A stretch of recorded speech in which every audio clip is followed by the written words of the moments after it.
Okay, it's about June 12th here at Mountain Gardens, and the black cohosh is just coming into bloom. So this is black cohosh, used to be Cimicifuga racemosa, and it's still called that in most of the books you're going to be looking at, but the new name is Actaea cimicifuga. It's now classified in the same genus as the baneberries, which used to be Actaea. So this is a plant of rich woods. Pretty easy to grow, not as picky as some of the woodland herbs. You see it often on roadsides around here in western North Carolina. Very graceful in bloom. Usually the flowering stalk branches like this. Here's another one down here. You can see just coming into bloom. So this leaf pattern, which is dissected and then dissected again, so here's a leaf. That's the whole leaf. It's broken into 3 parts, and then each part is broken again into 3 parts, and then each of those parts is broken again. So triply dissected, really. This leaf pattern is adaptation to the dappled sunlight in the woods, or so it's thought. So you have maybe half a dozen different herbs in the woods with very similar leaf pattern.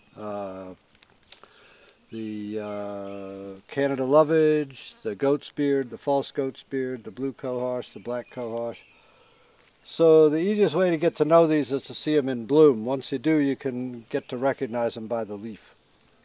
So this is a major herb for women's complaints, menopausal and menstrual pain and discomfort, hot flashes and so on. Also mild sedative, pain relieving abilities, actions. It's a big chunky root, and we'll do another video in the autumn when we dig one up, and I'll show you what the root looks like and how to divide it. It's fairly easily divided. When you dig it up in the autumn, there'll be lots of buds for next year, but it's also not too difficult from seed. We generally find little seedlings all over under it. It wants a period of warm followed by a period of cold to germinate. So usually if you plant the seed right away, it'll germinate the following spring. If you let it dry out, it might take you 2 years to get there. As I said, rich woods, but it can be kind of on the edge of the woods. It usually won't bloom right back in the deep woods. I mostly see flowers kind of on the edge of the woods like we are here, or as I said, on roadsides and so on. So that's black cohosh. There is another species in our woods, Cimicifuga americana. I guess nowadays it's probably Actaea americana. Bugbane, that's considerably more rare. It only grows in the really rich, moist coves. You don't see it all that often. Hopefully we'll see one. It blooms later than this with much showier flowers.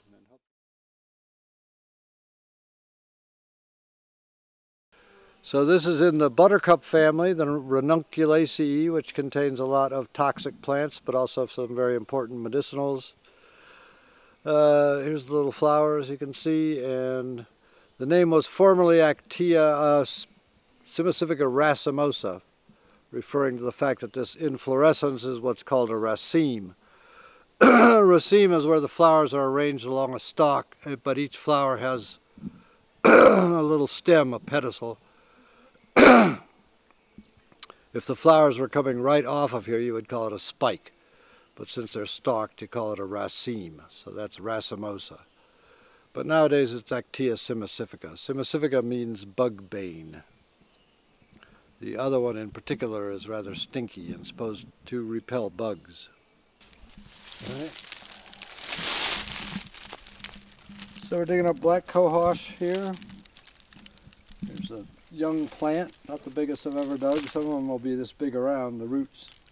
This is a fairly small one, but it's got several stalks to it. So we'll take this over and wash it off, see what it looks like.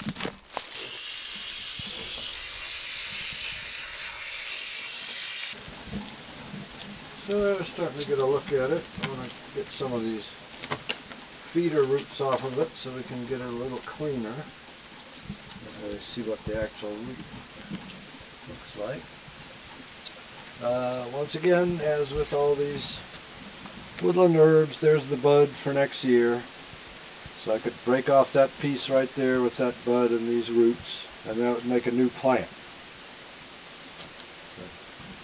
You can almost always plant back part of whatever you dig.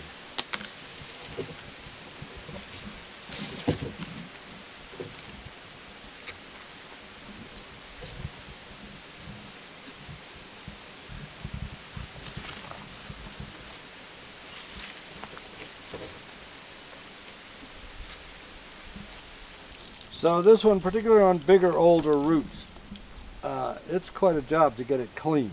It's very contorted, and there's a lot of dirt held in the interstices. This is a relatively small root. So what we want to do is get it broken apart so we can get in there, because there's still plenty of dirt in there that we need to get rid of.